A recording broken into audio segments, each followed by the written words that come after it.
Sen bədbaxtı yandırdı, yaxdı, həyatından çıxdı sakitcə.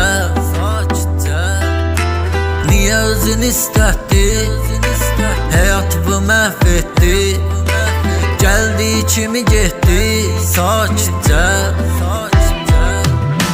Silib hər şey bir-bir, keçən illər xatir, dəyərmi heç?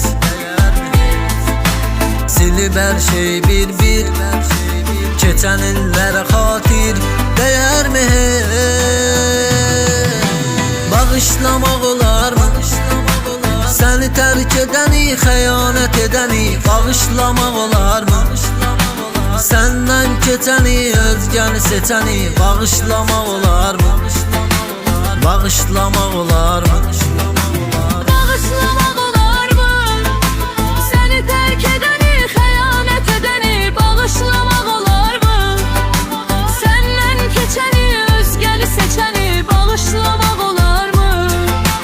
Bağışlamaq olarmı?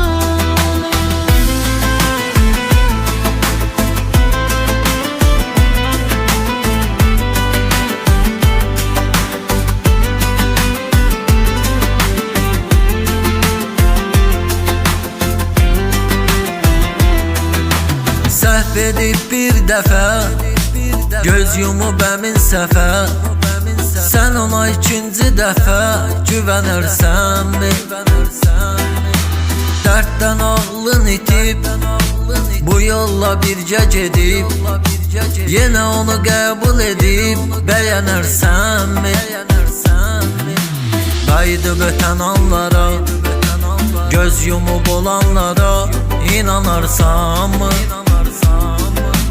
Qayıdıb ötən anlara, göz yumub olanlara inanarsanmı? Bağışlamaq olarmı?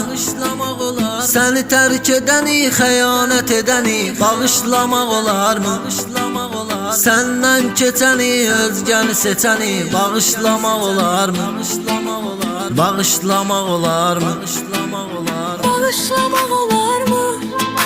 Səni tərk edəni, xəyanət edəni bağışlamaq olarmı?